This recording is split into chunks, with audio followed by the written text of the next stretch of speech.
Stock market లో invest చేసి మీ డబ్బులు డబుల్ చేసుకోవాలనుకుంటున్నారా? సుందరరామిరెడ్డి గారి లైవ్ సెమినార్ కి అటెండ్ అవ్వండి.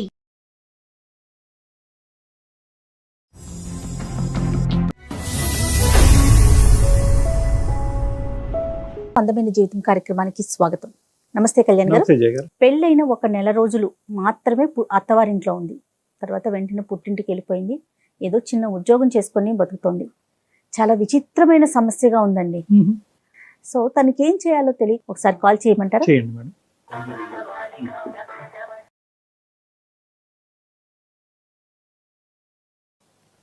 హలో హలో, దేవి గారండి, నేను జయానండి, అందమైన జీవితం ప్రోగ్రామ్ నుంచి కాల్ చేస్తున్నాను. నమస్తే మేడం. నమస్తే దేవి. నమస్తే అండి. మరి మీరు కూడా ఒకసారి మాట్లాడతారా? నాతో పాటు డాక్టర్ గారు కూడా స్టూడియోలో ఉన్నారు. మాట్లాడతాను మేడం. ఎస్ దేవి నమస్తే అమ్మా. నమస్తే సార్. ఎంతమ్మా వయసు? సార్ నా వయసు 23 సంవత్సరాలు సార్. ఏంటమ్మా ఏ మ్యాటర్ గురించి మాట్లాడటానికి చేశారు? నాకు చిన్నప్పటి నుంచి పేరెంట్స్ లేరు. చిన్నప్పుడు చనిపోయారు. 10 ఇయర్స్ ఏజ్ ఉన్నప్పుడే. అయితే మా మేనత్త గారు నన్ను డిగ్రీ వరకు చదివించారు సార్ కష్టపడి. చుట్టాలందరూ కూడా మమ్మల్ని చాలా బాగా చూడలేదు. ఇంకా నాన్నగారు అమ్మగారు చనిపోయాక ఇంకా ఆమె దగ్గరికి తీసుకుని మమ్మల్ని చూశారు. అన్నదమ్ములు ఎవరు లేరు? అక్క చెల్లి గాని? నాకు నేను ఒక్కదాన్నే సార్. ఒక్కదాన్ని? అవును సార్. ఏ వయసు నుంచి మేనత్ దగ్గర ఉన్నావమ్మా? సార్ నేను 12-13 సంవత్సరాల దగ్గర నుంచి ఉన్నాను సార్. అప్పుడు ఇద్దరు అమ్మగారు నాన్నగారు కూడా చనిపోయారు సార్. చెప్పమ్మా దేవి. చెప్పమ్మా. అయితే మా మేనత్త గారు ఒక సంబంధం చూసి పెళ్లి చేశారు సార్. అంటే మా ఇంటికి వచ్చి మరి నన్ను చూసుకుని కావాలి, ఈ అమ్మాయి కావాలని చెప్పి ఒక 1 month 2 months వరకు తిరిగి నన్నే కావాలని కోరుకుని వాళ్ళు చేసుకున్నారు సార్ మ్యారేజ్. ఓకే అమ్మా. కట్నం కూడా ఏం తీసుకోలేదు. వాళ్ళు కొంచెం బాగా రిచ్ పీపుల్. బాగా అంటే కొంచెం బాగా ఫైనాన్షియల్ మొత్తం కంప్లీట్ సెటిల్డ్. ఓకే. నువ్వేం చదువుకున్నావమ్మా? నేను డిగ్రీ చదువుకున్నాను సార్. ఎవరుంటారో అతనితో పాటు? ఉమ్మడి కుటుంబం? ఉమ్మడి కుటుంబం సార్. అందరూ కలిసి ఉంటాము. పెళ్లికి ముందు మాట్లాడేవమ్మా అబ్బాయితో ఒక నిర్ణయం తీసుకునే ముందు? మాట్లాడాను సార్. మాకు పెళ్లికి కూడా పెద్ద టైం ఏమీ లేదు సార్.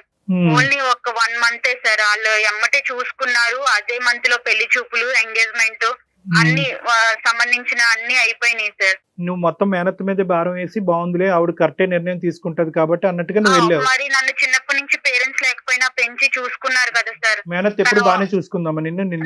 మేనత్ గారు బాగానే చూసుకున్నారు సార్. అనుకున్న దాంట్లోనే పెంచి పెద్ద చేసి అన్ని చూసుకున్నారు.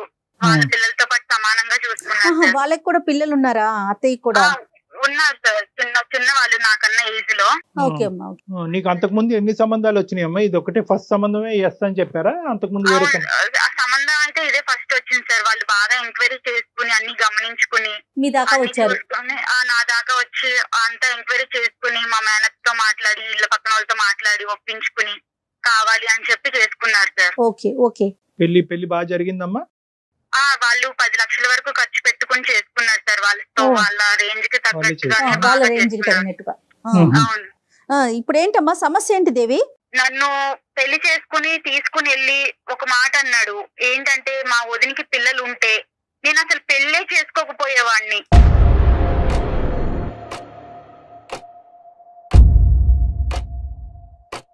వదినికి పిల్లలు ఉంటే నన్ను చేసుకోకపోవడం ఏంటి, నాకెందుకు ఇట్లా మాట్లాడాడు ఈయన అని చెప్పేసి నేను కొంచెం లోపల చాలా బాధపడ్డాను మేడం. ఆ తర్వాత ఈవిడ ఏమన్నారంటే, నాకు ఎక్కడ ఈయన అన్న ముందు కన్నా నాకు ఎక్కడ అనుమానం కలిగిందంటే, మా ఫస్ట్ నైట్ అప్పుడు మా అంటే అక్క, మా బావగారి వైఫ్, మా హస్బెండ్ వదిన కాల్ చేసి ఈవినింగ్ టైము వీళ్ళు ఫస్ట్ నైట్ కి మా ఇంటికి వస్తారు అన్న టైంలో కాల్ చేసి వీళ్ళిద్దరు, ఈమె ఎలా చెప్పిందంటే, మీ హస్బెండ్ మరిది గారు నీతో ఇలా ఇలా ఉంటాడమ్మా చెల్లి, నేను ఇలా చేస్తారు ఇట్లా ఉంటారని ఆమె ఎట్లా చెప్తుందంటే, కంప్లీట్ లైవ్ ఒక ఎక్స్పీరియన్స్ చేస్తే మనం ఎలా ఒకరికి ఓపెన్ గా చెప్తామో అంతలా చెప్పింది సార్.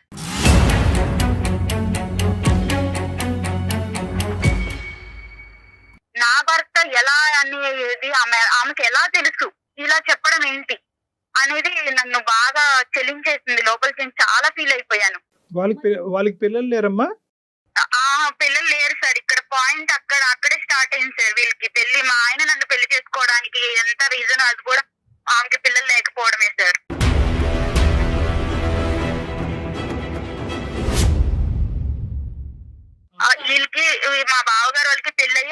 సంవత్సరాలు అయింది సార్.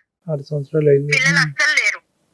చాలా మందులు వాడారు, చాలా పెద్ద పెద్ద హాస్పిటల్స్ కి వీళ్ళకి ఉన్న డబ్బులు మొత్తం చాలా వరకు దానికే ఖర్చు పెట్టారు. అయితే 6 సంవత్సరాల వరకు పిల్లలు లేరు. తర్వాత వీళ్ళు అంతా ఫ్యామిలీ అంతా ఒకటే సార్. ఎట్లా అంటే ఇలా పేదింటి అమ్మాయిని చేసుకుని, ఇలా తల్లిదండ్రులు లేని వాళ్ళని చేసుకుని ఇట్లాంటి ప్లాన్లు వేసి ఇలా ఒక క్రైమ్ లాగా చేస్తారు సార్ లైఫ్ని. కానీ నాకు తెలియక అడుగుతానమ్మా, ఇది అసలు మీ భర్త ఏదైతే ఒక ఎజెండాతో నిన్ను పెళ్లి చేసుకున్నాడో ఆ ఎజెండా సీక్రెట్ గానే కంటిన్యూ చేయొచ్చు కదా. నీ ఎదురుగుంటా కూర్చుని మా వదినకి పిల్లలు ఉంటే కనుక నిన్ను చేసుకుని ఉండేవాడిని కాదు అనే మాట నీకు డిక్లేర్ చేయవలసిన అవసరం ఏముంది? అదే నాకు అర్థం కాలేదు సార్. ప్రతిసారి ఆవిడ కూడా మా ఇద్దరు మాట్లాడుకున్నప్పుడు మధ్యలో రావడం, మేము గదిలో కలుసున్నప్పుడు వచ్చి డోర్లు తీయడం, ఇట్లాంటివన్నీ చేసింది. ఇవన్నీ కూడా నాకు చిన్న చిన్న అనుమానాలు కలిగించినాయి.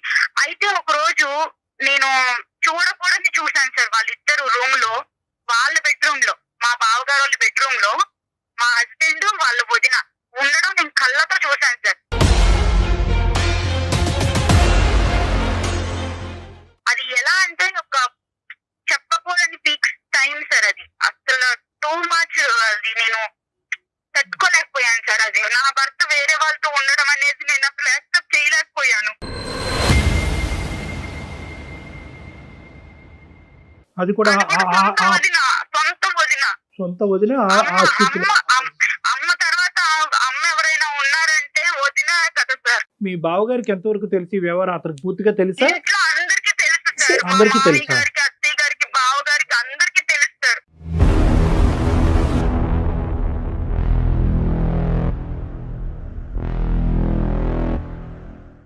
అందరికీ తెలుసు. తోటికోడలు కూడా నాలాగా లేని పరిస్థితి నుంచి వచ్చి తామని కూడా అలాంటి ఇంటి నుంచి చేసుకున్నారు. వీళ్ళు ఇద్దరు అన్నదమ్ములు కూడా లేట్ మ్యారేడ్ సార్. సరే, మా బావగారికి ఏమో 40 ఏళ్ళకి పెళ్లి చేశారు, మా ఆయనకేమో 38 ఏళ్ళకి పెళ్లి చేశారు, నాకేమో 23 సంవత్సరాలు. ఎంత గ్యాప్ చూడండి సార్. ఇలాంటి సరే నాకు పెళ్లికి ముందు చెప్పలేదు సార్ వీళ్ళు ఇవేమి, తర్వాత చెప్పారు. చెప్తే నువ్వు ఎందుకు చేసుకుంటావు కానమ్మా. వీళ్ళందరూ ఏంటంటే అలాంటి బక్రాలను ఎదుర్కొని ఎవరైతే కనుక దిగు స్థాయి దిక్కులేనటువంటి వాళ్ళు ఉంటారో, ఎదురు దాడి చేయరు, ఎటువంటి ప్రశ్న అడగరు, ఒక మూలన పడి ఉంటారు. అయినా కానీ నిన్ను చేసుకోవటం ఎందుకమ్మా? ఇప్పుడు అంటే పెళ్లి అనే ఇప్పుడు వాళ్ళ వదినతో నిజంగా ఆ వ్యవహారం నడిపిస్తే కనుక ఆ ట్రయాంగిల్ లవ్ స్టోరీ అలాగే కంటిన్యూ అవనియండి. మధ్యలో నిన్నెందుకు తీసుకొచ్చారంటే ఎందుకు బలి చేశారు అసలు? అది లవ్ కాదు సార్, అది ఒక రకమైన కామం అన్నమాట. నీ దురదృష్టం ఏంటంటే కనుక ఇక్కడ కట్నం అడగకుండానే చేసుకున్నారు, పెద్దింటి కుటుంబంలో చేసుకున్నారు, తల్లి లేని పిల్లని చేసుకున్నారు, జాలిపడి చేసుకున్నారు అనే యాంగిల్లో ఎంతో కొంత ఒక వ్యవహారాన్ని కనుక్కోకుండా, ఎందుకంటే ఇలాంటివి ఎక్కువ దాగేటటువంటి కాదమ్మా. సార్ వీళ్ళకి ఫస్ట్ నుంచి కూడా రిలేషన్ ఉందని చెప్పేసి చుట్టుపక్కల వాళ్ళకి, ఇంట్లో పనిచేసే ఒక పని ఆవిడికి, అందరికి కూడా వీళ్ళ మీద చిన్న అనుమానం అనేది ఉంది సార్. నీకు వెళ్ళాక గానీ తెలియలేదు అంతేనమ్మా? వెళ్ళాక గానీ తెలియలేదు. ఈయన కూడా ఫస్ట్ నుంచి కూడా ఇట్లా నాకు ఫస్ట్ నైట్ అప్పుడు చెప్పడం, ఈయన ఇలా ఇవన్నీ కూడా ఇంకా నేను కూడా స్లోగా అందరినీ కనుక్కోవడం ఇలా జరిగింది సార్. ఇవి జరిగిన తర్వాత మా మామయ్య గారికి, అత్తయ్య గారికి అందరికి కూడా నేను దీన్ని ఎక్స్ప్లెయిన్ చేశాను మేడం. చేసినందుకు నన్ను వాళ్ళు ఆ రోజు సాయంత్రమే తీసుకొచ్చేసి మా ఇంట్లో మా మేనత్త దగ్గర నన్ను దింపేసి, మీ అమ్మాయిని ఇలా పెంచారు మీరు ఇలాగే పెంచడం, ఇలాగే ఈ అమ్మాయికి మంచి మర్యాద అని చేసుకున్నాం మేము, మా మీద బొరుగు జల్లుతుంది అంటే వాళ్ళ వైపు ఏమీ తప్పు లేనట్టుగా మాట్లాడుతున్నారు అంతేనమ్మా? మాట్లాడి మా మేనత్త గారికి చెప్పి దింపేసి వెళ్ళిపోయారు మేడం మా మావయ్య గారు. మరి అత్తయ్యకి మీరు ఎక్స్ప్లెయిన్ చేశారా? అందరికి చెప్పాను మేడం. మీ మేనత్తకి ఒక్కటే తెలిసి, వాళ్ళందరూ తెలిసి ఇదనేది జరుపుతున్నారు. వాళ్ళ ఇంట్లో ఇదంతా కూడా ఒక ఆనవాయితీ, ఒక అలవాటు, ఒక వ్యవహారం అమ్మా. అది ఆ కల్చర్ అలా అయిపోయింది. ఇక్కడ దురదృష్టం ఏంటంటే ఏదైతే నీ లూప్ లోంచే వచ్చినటువంటి ఆ పెద్ద ఆడపిల్ల కూడా ఇంకా వాతావరణానికి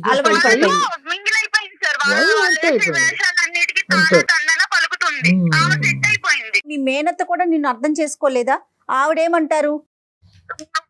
చేసుకున్నావు అక్కడ, అందుకే వాళ్ళు తీసుకొచ్చి దింపారు. ఏం జరిగిందో చెప్పంటే ఇది నాకు చెప్పాను. అయినా కూడా అలా ఎలా చేస్తారు అంటే వీళ్ళని ఎలా నమ్మించేశారు వాళ్ళు. నమ్మట్లా. సో నువ్వేదో ఇక్కడ కావాలని నాటకం ఆడి నీ జీవితాన్ని నువ్వు పాడు చేసుకుంటున్నావు అనేటటువంటి ఆలోచన మా అందరికీ కూడా ఇక్కడ ఏ కోసాన్ని కూడా మాకు లేదు. ఏమన్నా మాట్లాడదామా కళ్యాణ్ గారు? సార్ నేను ఏంటంటే ఇప్పుడు నా జీవితం అనేది పెద్ద క్వశ్చన్ మార్క్ లో పెట్టేశారు సార్. ఇప్పుడు నేను దానికి సమాధానం వెతుక్కోలేకపోతున్నాను.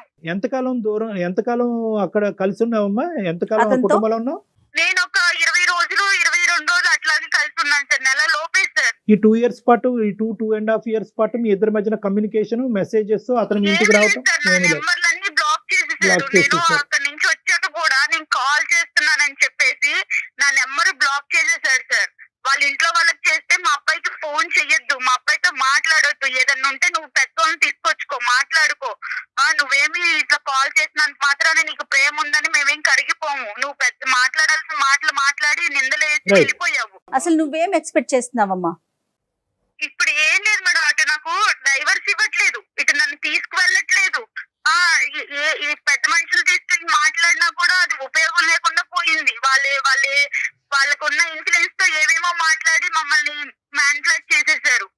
ఇక్కడ నాకు ఎటు క్వశ్చన్ లేక నేను మా యూర్ ఓపెన్ టు ఆల్ కదా. అంటే ఒకటే నేను అడిగేది ఏంటంటే, యూర్ ఓపెన్ టు ఎవ్రీథింగ్ కదా. డైవర్స్ అయినా మళ్ళీ కలిసి వాళ్ళు ఏదైనా మార్పు వచ్చి ప్రత్యేకమైనటువంటి స్ట్రింజెంట్ కండిషన్స్ పెట్టుకుని అక్కడ నీకే కలిసి ఉండాలనే ప్రయత్నంతోనే నేను అందమైన జీవితానికి మెయిల్ చేశాను. కలిసి ఉండాలనే ప్రయత్నం. నేను ఆ ఇంట్లో వాళ్ళందరి మధ్యలో కలిసి అయితే ఉండలేను సార్ నా భర్తతో. ఇప్పుడు నీ భర్తని వాళ్ళు మౌల్డ్ చేసి, మాడిఫై చేసి, ఆ విధంగా ఉచ్చులోకి తీసుకెళ్లి పిల్లలకి అనేటటువంటి మెషిన్ లాగా పట్టుకెళ్లారనే ఉద్దేశమా నీకు? అంటే నీ భర్త ఇప్పటికీ నీ భర్తను నువ్వు ట్రస్ట్ చేస్తున్నావా? కాబట్టి భర్త బయటకు వస్తే కాపురం చేస్తానని అంటున్నావా?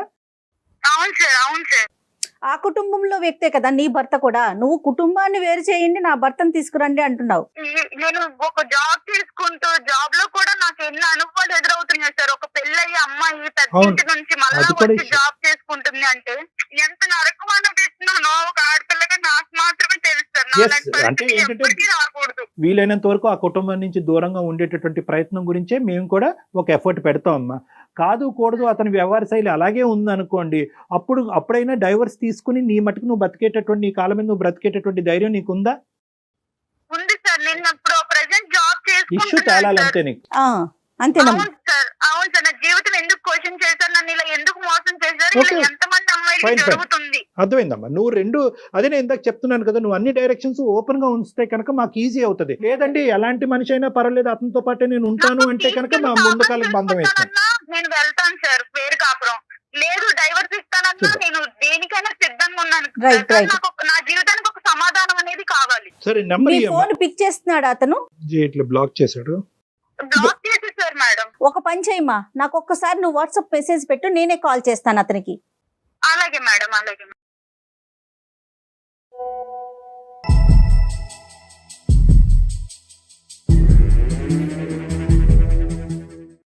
హలో హలో, సుధీర్ అండి? అవునండి. దేవితో ఇంతకు ముందే మాట్లాడాం మేము. దేవి మీ భార్య 2.5 సంవత్సరాల క్రితం కలిసి కాపురం చేసిన మీ భార్య. ఏదో ఒక ఇష్యూ చెప్తా ఉంది సుధీర్. తన్ని మీరు పెళ్ళైన నెల రోజుల్లోనే పుట్టింట్లో వదిలేశారని, ఇప్పటికి 2 సంవత్సరాలు అవుతోందని, పెద్ద మనుషుల ద్వారా వచ్చినా కూడా సమస్యకి పరిష్కారం కావట్లేదు, నన్ను ఏం చేయమంటారు అని మాకు ఒక మెసేజ్ పెట్టింది. మేమే కాల్ చేశాము. సో తన ఫోన్ పిక్ చేయట్లేదని నేనే మీకు కాల్ చేయటం జరిగింది సుధీర్. అసలు ఏం జరిగింది ఏంటి అసలు నేను ఎందుకు ఎక్స్ప్లెయిన్ చేయాలి మేడం? అంటే నేను ఎందుకు చెప్పాలి ఇదంతా? ఎవరు మాకా?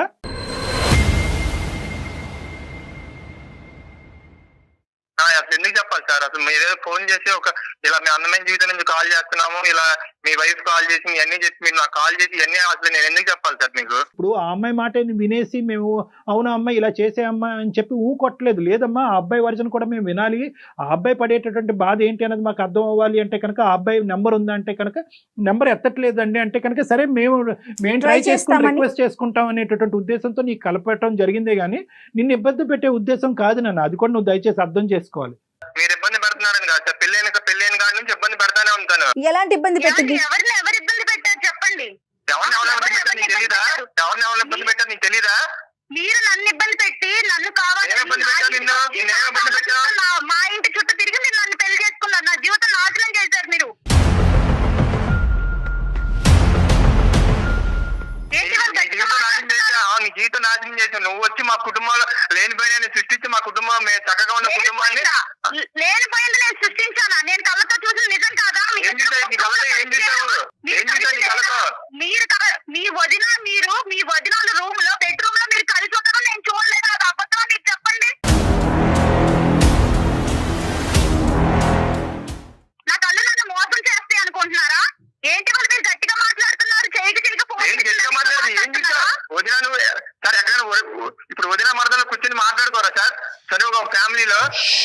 పడుకుంటారు? చేతులు పట్టుకుని చేతులు వేసుకుని మంచాల మీద అంటే సార్ ఆ రోజు మా వదిన వాళ్ళ పర్సనల్ ప్రాబ్లం ఏదో మా వదిన వాళ్ళ ఇంట్లో పర్సనల్ ప్రాబ్లం ఉంటే అది నాకు చెప్తుంది సార్. అది నువ్వు ఎవరికి చెప్పమాకని చెప్పి ప్రామిస్ తీసుకుని సార్. అది చూసుకుని తినేదో ఊహించేసుకుని డాక్టర్ గారు నేను చెప్పే అంత అబద్ధం డాక్టర్ గారు. నేను చెప్పే అబద్ధం నీకు అంటే వదిన మనుషులు అంటే ఇంత చనువుగా ఉంటారని నాకు తెలియదు. మరి మీ ఇంట్లో నేను చూసేంత వరకు, నేను బయట చూసాను కానీ ఇలాంటివి చూడలేదు. మీ అంత చనువుగా నేను ఇగో ఇట్లా మంచాల మీద అంత చనువు ఉంటారని నాకు ఇప్పుడే అర్థమైంది. ఒకటి సుధీర్, ఒక్క నిమిషం అమ్మ మాట్లాడమాట నీకు అదే చెప్పాను లాస్ట్ టైం కూడా. మీ అత్తని తీసుకొచ్చి మాట్లాడినప్పుడు దేవి నువ్వు లేనిపోయిన క్రియేట్ చేయమాక. చక్కగా ఉన్న మా ఫ్యామిలీలోకి వచ్చి నువ్వు లేనిపోయిన క్రియేట్ చేసి ఇప్పుడు మా ఫ్యామిలీ మొత్తం డిస్టర్బ్ అయ్యేలా చేసావు నువ్వు. అసలు ఏం మాట్లాడుతావు నువ్వు? అసలు నువ్వు షోకి వెళ్ళాల్సిన అవసరం ఏంటి నీకు? దేవి అలా పుట్టాడు, ఎవరికి తెలుసు? ఎవరికి పుట్టాడంటే ఏమాట బుద్ధి ఉందా బుద్ధి లేదా అసలు నీకు?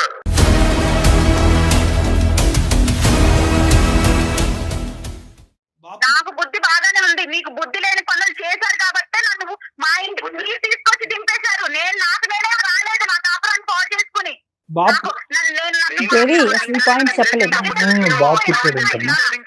మాకేం సరదా కాదు పెళ్లి చేసుకుని తీసుకెళ్లి దించడానికి నిన్ను. సరదా కాదా? మరి నా జీవితం మీకు సరదా అయిపోయింది, అందుకే నన్ను దింపేశారు మీరు. ఒక 2 minutes ఉండండి. ఇప్పుడు నేను అడిగేటటువంటిది ఒకే ఒక పాయింట్ ఏంటంటే ఈ 16 రోజుల ఫంక్షన్ అప్పుడు మీరు ఆ విధంగా ఎందుకు చెప్పాల్సి వచ్చింది? అంటే పిల్లలు ఉండుంటే కనుక, వదినకి పిల్లలు ఉండుంటే కనుక అసలు పెళ్ళి అనేది రూల్ అవుట్ చేసేసి ఉండేవాడిని అనేది ఎందుకు అన్నారు మీరు? బేసిక్ గా నాకు పెళ్లి అనే దాని మీద నాకు ఇంట్రెస్ట్ లేదు సార్. ఓకే, నేను సింగిల్ గా ఉందామనే పాయింట్ ఆఫ్ వ్యూ లోనే నేను ఫస్ట్ నుంచి ఉన్నాను సార్. ఇప్పుడు అదే మా వదినికి మా అన్నయ్యకి పిల్లలు ఉంటే ఆ పిల్లలతో నేను కొంచెం మంచిగా టైం స్పెండ్ చేసి నా లైఫ్ అలా లీడ్ చేస్తూ ఉండేవాడిని సార్. సో మా అన్నయ్యకి మా వదినికి పిల్లలు లేరు కాబట్టి ఇప్పుడు ఆ అమ్మాయి సంగతి ఆలోచించావా? అంటే నేను దిక్కు లేక, ఏ పని పాటు లేక, నాకు అవసరం లేకపోయినా కూడా నేను తీసుకొచ్చి ఈ బెడ్రూమ్ లో కూర్చోబెట్టాననే ఉద్దేశం అమ్మాయికి కలుగుతుంది కదా. అక్కడి నుంచి ఆ అమ్మాయి ఆలోచన డాక్టర్ గారు ఏమండి, మనకే పిల్లలు ఉంటే బాగుంటది కదా, అలా ఎందుకు ఆలోచించలేదు మీరు? నువ్వు వచ్చావు, మా అమ్మ బాగా చూసుకుంటది, మనకి పిల్లలు కలుగుతాయి అని నాతో ఎందుకు అనలేదు? ఆ మాట అనుకుంటే నువ్వు అనుకుంటా నీకు నచ్చినవి అన్ని నువ్వు ఊహించుకుంటా ఉంటే మనకే పిల్లలు చెప్తున్నా. ఇంకొకసారి మాట అంటే బాగోదు చెప్తున్నా, మళ్ళీ చెప్తున్నా. మీరు ఏం బాగోదు ఏం చేస్తావు చెప్పు.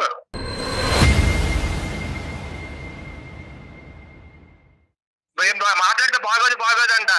నువ్వు వచ్చాక కూర్చుని ఏమంటే మీరు ఆ రోజు ఇలా అన్నారు, ఎందుకు అన్నారు, ఏంటి దాని ఉద్దేశం ఏంటని నువ్వు అడిగావు నన్ను. మా మేనత్తను తీసుకుని పెద్ద మనుషులు తీసుకుని నేను వచ్చాను కదా, మీరు అప్పుడేం చేశారు? అప్పుడు మాకు ఈ పిల్లొద్దు, అలా వద్దు, ఇలా వద్దు అని మాట్లాడారు కదా, అలా మాట్లాడుకున్నా. అవును, నువ్వు ఇలా కట్టుకోవాలనుకుని కుటుంబంలో అందరి మధ్య సవాళ్ళు సృష్టిస్తావు నాకేం తెలుసు, అందుకే వద్దని చెప్పాను. సృష్టించలేదు డాక్టర్ గారు, ఇదేమి నేను క్రియేట్ చేసి మాట్లాడట్లేదు డాక్టర్ గారు. నాకు నేను చూశాను, మీరు అబద్ధాలు చెప్పొద్దండి.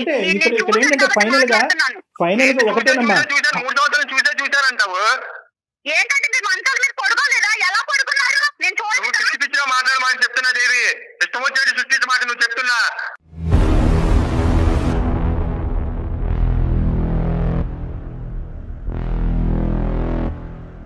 అదే తప్పు చేస్తే మీరు ఊరుకుంటారా? ఊరుకోరు కదా.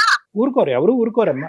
అలా కదమ్మా, ఇవన్నీ కాదు అమ్మా. ఒకటి, at the end of the day నువ్వు మాకు ఈమెయిల్ పంపించడానికి ప్రధానమైనటువంటి కారణం ఏంటంటే, ఇన్ని లోపాలు ఉండేటటువంటి కుటుంబంలో నా భర్త ఇవన్నీ ఉన్నా కూడా, నేను చూడకూడనటువంటి సిచ్యువేషన్ నా భర్త వాళ్ళ వదినతో చూసినా కూడా, ఈరోజు నా భర్త అంగీకరించి బయటకు వస్తే కనుక అతనితో పాటు నేను ఉండటానికి రెడీ అని నువ్వు అంటున్నావు.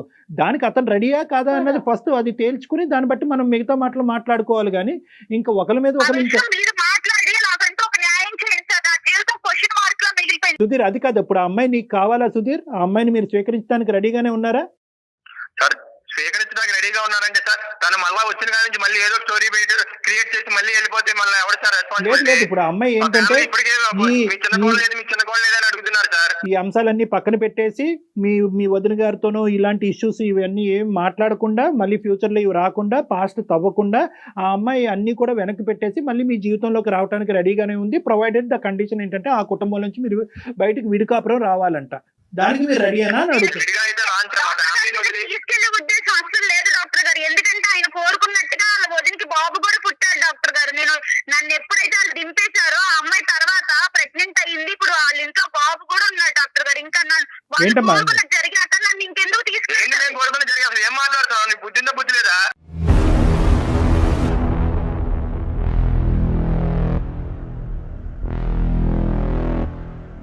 ఈ పొద్దు పొద్దున్న న్యూసెన్స్ చేయండి సార్ మాది ఇక్కడ. మాకు ఇంక వేరే పనులు ఇవ్వండి. ఇలా ఛానల్ ఫోన్ చేసాము, దేవి ఫోన్ చేసింది, తీసుకెళ్తా ఇవన్నీ ఏంటి సార్ మాకు? చూసారా డాక్టర్ గారు ఎలా మాట్లాడుతున్నాడు ఈయన? అది వీళ్ళ నిజ స్వరూపాలు ఇలా బయటపడిపోతాయి అన్నమాట. మనం గట్టిగా మాట్లాడి గొంతెత్తి మాట్లాడే వాళ్ళు వీళ్ళకి నచ్చరు. నువ్వు ఒక పెద్ద మాట అన్నావు. ఇప్పుడు నేను బయటకు వచ్చినాక వాళ్ళు వదిన గర్భాన్ని దాల్చి ఇప్పుడు ఒక బిడ్డను కన్నది అంటే కనుక దాని ఉద్దేశం ఏంటి?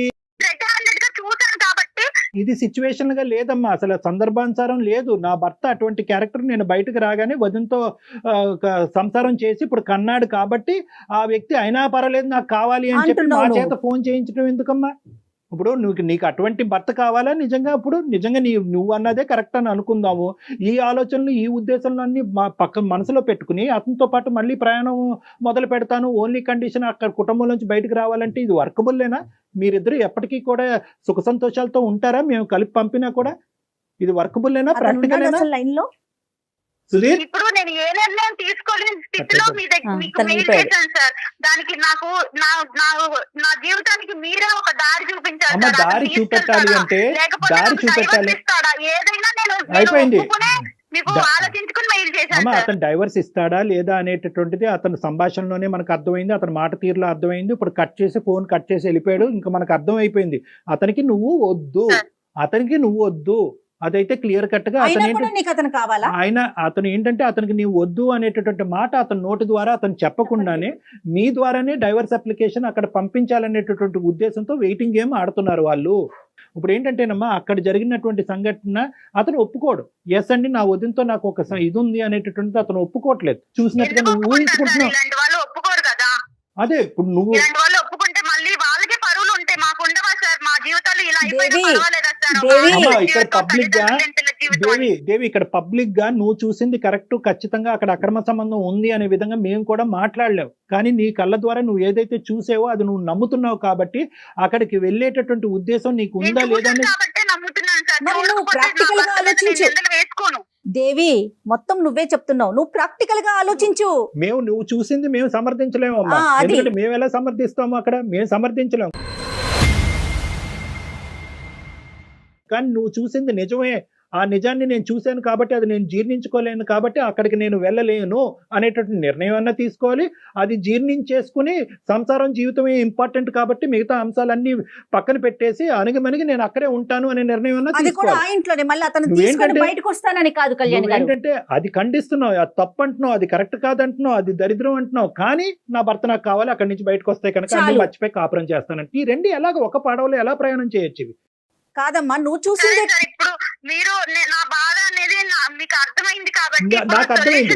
నేను ఒకే కంక్లూజన్ నేను చెప్తానమ్మా. ఇప్పుడు ఆ అబ్బాయి అయితే కనుక ఇది ఒక పేపర్ తీసి చింపేసినట్టుగా ఇది చింపేస్తున్నాడు. అదేమీ లేదు, కేవలం మా కుటుంబంలో విడదీయటానికి ఈ అమ్మాయి దాపరించింది కాబట్టి ఈ అమ్మాయిని తీసుకెళ్లి ఆ పుట్టింట్లో వదిలేయటం జరిగింది. మాకు ఇక్కడ ఎటువంటి అలాంటి బూత్ కార్యక్రమాలు ఏమి ఇక్కడ జరగట్లేదు, అటువంటి అంశాలు ఏమీ లేవు అని ఆ అబ్బాయి కళాఖండిగా చెప్పేశాడు. కాబట్టి ఆ అబ్బాయి తప్పు చేస్తున్నట్టుగా ఇలా పబ్లిక్ ఫోరం మీద మేము మాట్లాడటం అనేది కరెక్ట్ కాదు.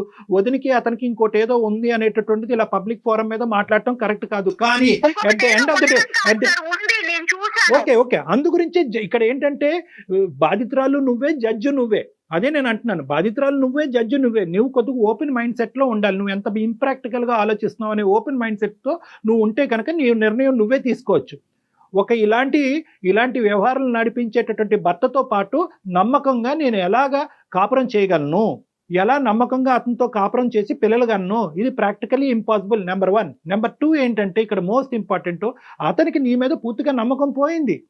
అతను నీ మీద నమ్మకం ఏమి లేదు. ఈ అమ్మాయి ప్రేమ పోయింది, చచ్చిపోయింది. అతను ఒకటే ఉద్దేశం ఏంటంటే నేను అయిష్టంగా బలవంతంగా పెళ్లి చేసుకున్నాను. అయితే ఏంటయిందంటే కనుక కొద్దిగైనా కాంప్రమైజ్ అయ్యి నేను చెప్పేటటువంటి మాట విని నా లెక్క ప్రకారం ఉండేటటువంటి వ్యక్తిగా వచ్చుంటే కనుక నేను స్వీకరించేవాడిని. వస్తూనే మా కుటుంబాలను చిచ్చిరేపి ఎదురుదాడి చేసేటటువంటి వ్యక్తిని నాకు వద్దు అని చెప్పకుండానే అతను నీకు దండం పెట్టేశాడు అతను. సో ఇటువంటి వాతావరణంలో అసలు ఎంతవరకు అసలు 0.5% అయినా కూడా ప్రాక్టికల్గా మీరిద్దరు సంసారం చేసుకుని ముందుకు వెళ్ళగలరా? No, I don't think it is practically possible. నువ్వే ప్రాక్టికల్ గా ఆలోచించట్లేదు దేవి, సారీ నేను ఇట్లా అంటున్నందుకు. నువ్వు చేయవలసింది ఏంటంటే నీకు కాపురం వద్దు, భర్త జీవితం ఏంటి మేడం, ఇప్పుడు నా జీవితం అమ్మా, డైవర్స్ ఇస్తారా? ఫస్ట్ నువ్వు లీగల్ అడ్వైస్ తీసుకో. మీ తరపు నుంచి మీరే డైవర్స్ తీసుకునేటటువంటి ప్రయత్నం చేయండి. ఒక లీగల్ నోటీస్ అనేది వాళ్ళకి పంపించండి, అన్ని సర్దుమనుగవు. నీ జాబ్ నువ్వు చేసుకో, నీ కాళ్ళ మీద నువ్వు నిలబడే ప్రయత్నం చేయి. అలాగే మేడం. ఇప్పుడు నీ క్లారిటీ వచ్చింది కాబట్టి, ఇంతవరకు నువ్వు ఒక కన్ఫ్యూజన్ లో ఉన్నావు కాబట్టి ఇప్పుడు నీ వచ్చింది సార్, ఇప్పుడు తెలిసింది వాళ్ళ నిజ స్వరూపం అనేది ఈ phone Yes, call yes, exactly. బాగా క్లియర్ గా అర్థమైంది. సో నీకు ఏ దారి అయితే నువ్వు ఎత్తుక్కుంటూ వచ్చావు మా దగ్గరికి, ఆ దారి ఇది ఉందమ్మా అని అవైలబిలిటీ అనేటటువంటిది ఒక క్లారిటీ మీకు ఇచ్చాము. నీకు ఆ కన్ఫ్యూజన్ క్లియర్ అయింది కాబట్టి ప్లీజ్ గో హెడ్ అండ్ నీ జీవితం ఏదైతే ఉందో ముందున్న జీవితాన్ని ఒక నమ్మకంతో ప్రయాణం చేయడానికి ప్రయత్నం చేయమ్మా. ఎవ్వరు మనతో తోడు రారు అమ్మా దేవి, మనకి మనమే ధైర్యంగా ఉండాలి. Okay okay madam. Right, okay, thank Thank you, you, ma. Good luck అమ్మా, all the best. She's confused. ఆ కొంచెం కన్ఫ్యూజన్ నిదానంగా ఆలోచించుకుంటే తనకి ఒక క్లారిటీ వస్తుందండి. అంతే. రైట్ కళ్యాణ్ గారు, నమస్తే. Thank you.